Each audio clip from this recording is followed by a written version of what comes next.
Welcome back to OneStopTutorials.com. Alibaba from sunny Thailand. How you doing, everyone? Great to be here. I've got a question from a guy called Danny, and what he wants to know is how can do some basic flipping images and making images swap, stuff like that.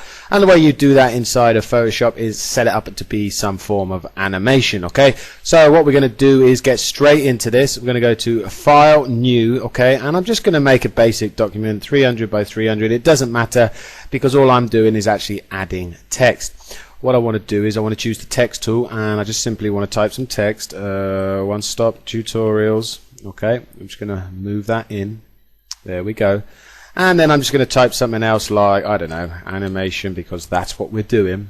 Again, I'm going to move that down, keeping it sort of in line. And there we go. So I've just written 2 bits of text. If I come into my layers palette, you'll notice I've got animation and I've got One Stop Tutorials.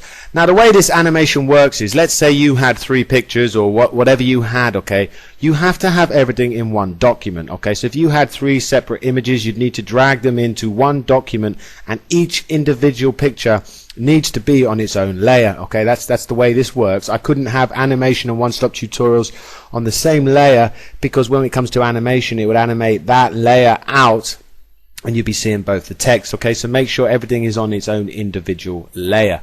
So this is how you do it. What I want to do is, you want to come up to Windows, and I want to choose Animation, okay. And here's my animation frames. If by some chance yours looks like this, it has these green bars, simply just come down to this box here and left click, and that will bring you into the animation frames. We'll get into the measurement log at a later date, okay, but this is just more of a simple way to do things for the time being.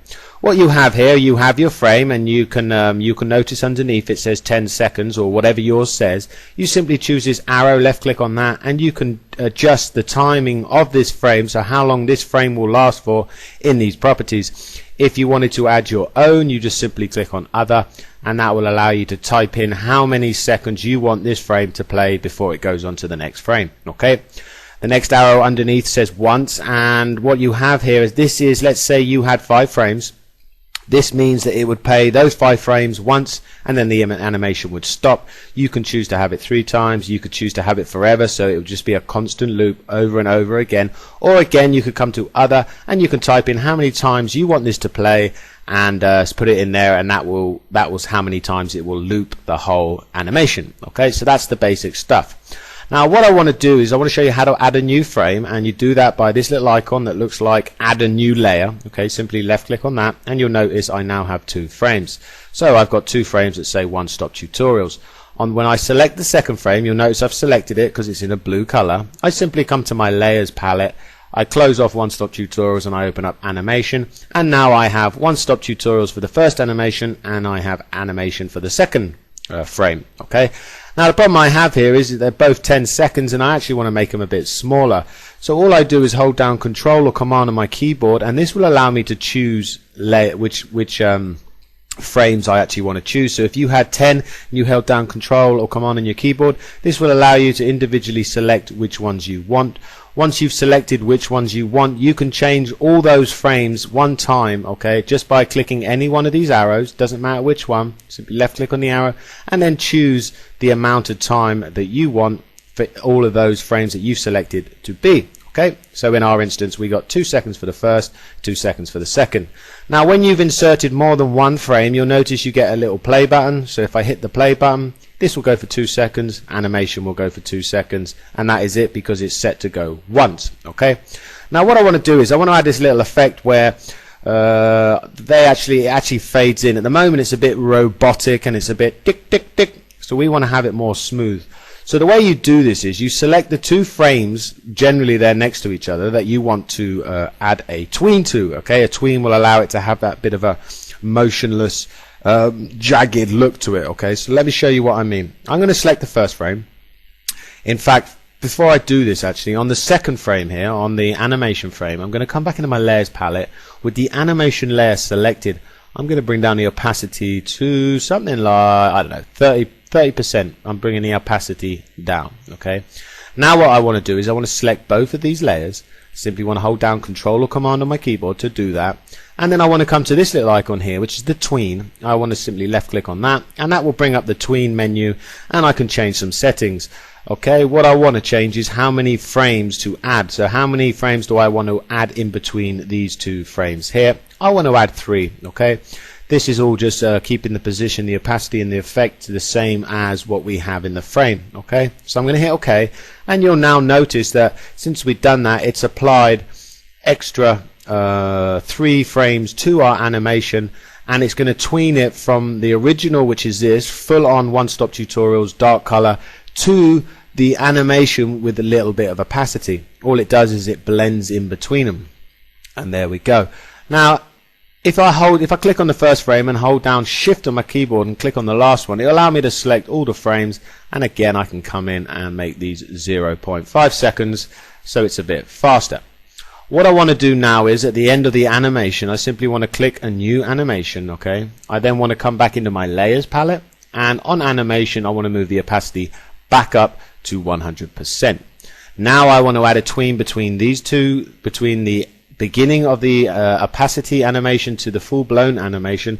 I simply want to hold Control or Command on my keyboard, left click, and I want to add another motion tween, and I want to add another 3 frames, and I'm going to hit OK. So what this is done now, if I play this for you, if I start at the beginning and I press the play button here, watch what happens.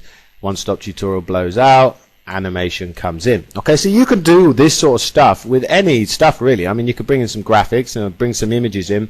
Generally people use this, I mean, if you've seen like hosting banners and stuff, this is generally how they're doing it. A lot of them aren't done in Flash because the actual graphics are so small, you don't want to be getting into Flash and making it all. It's just easy to do it this way. So now you get a general understanding, and you can make this look a lot better than mine. You could add background at certain frames. You can really get fully into this. Okay, what I want to show you now is how do you actually save this out. Well, what you need to do is I'm going to go to File, Save for Web and Devices. Okay, and this will bring up the Save for Web Device dialog box. What I want to do is I want to save this out as a GIF. You cannot save this out as a JPEG. If you save it out as a JPEG, it's going to flatten the image and the actual animation is not going to work. I generally save it as a GIF or a PNG, any one of those formats, and that will allow me to keep my animation. What you've also got in here is colors. So let's say for this instance, we've only got one color really. We can bring the colors down, because we do that to minimize the actual size of our actual graphic. At the moment it's 10K.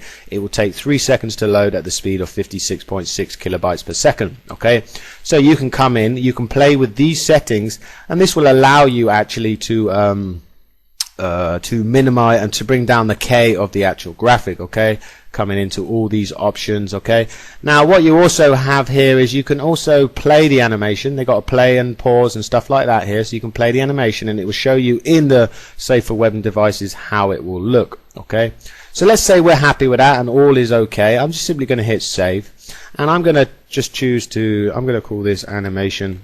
Okay, I'm going to save it as a GIF and I'm going to hit save.